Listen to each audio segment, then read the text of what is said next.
আপনাদেরকে বারবার বলা হচ্ছে, আপনাদের যদি কোনো বক্তব্য থাকে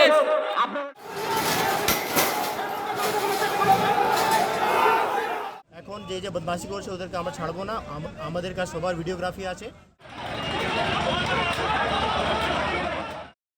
বিজেপি কর্মীদের উপর হামলার অভিযোগে বসিরহাটের বোর্ড ঘাটের কাছে রাস্তা অবরোধ করে আগুন জ্বালিয়ে বিক্ষোভ দেখালেন বিজেপি কর্মী সমর্থকেরা।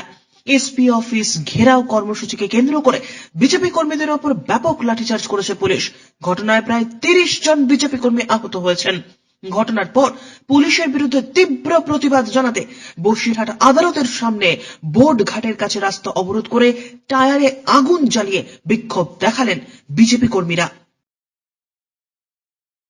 अराउंड 2000 लोग प्रथम নিয়ে এসেছেন।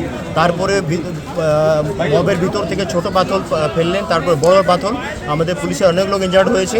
তারপরে এনাদেরকে ডিসপাস করার জন্য, লোককে সেফ রাখার জন্য আমাদের লাঠিচার্জ করতে হলো, গ্যাস ফায়ার করতে হলো। এখন যে বদমাশি করছে ওদেরকে আমরা ছাড়বো না। আমাদের কাছে সবার ভিডিওগ্রাফি আছে আর সবার উপরে সখ্ত অ্যাকশন নেওয়া। Thank you.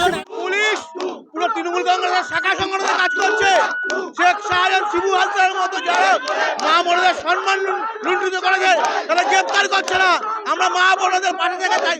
শেখ শাহজাহান এবং শিবু হালদারকে গ্রেপ্তারের জন্য আমরা এসপি অফিসে গেছিলাম। পুলিশ টিয়ার গ্যাস ছুড়েছে, পুলিশ নির্মমভাবে আমাদের মা বোনদের লাঠিচার্জ করেছে। আমরা অনেকে হসপিটালাইজ, অনেকে এখনো পুলিশ গ্রেপ্তার করে রেখেছে। আমরা তারই প্রতিবাদে আজকে এখানে অবরোধ করছি। অবশ্যই আমরা এর উপর জানাবো, নেই অবশ্যই জানাবো। আমরা আমাদের পার্টি রাজ্য স্তর থেকে অবশ্যই আমাদের কেন্দ্রীয় স্তরে জানানো হবে এই রিপোর্ট। পুলিশ এই নক্কারজনক কাজ করছে পশ্চিমবাংলায় এবং বসিরহাট জেলায়। বসিরহাট থেকে অর্ণব মৈত্রের প্রতিবেদন, চ্যানেল 24/7।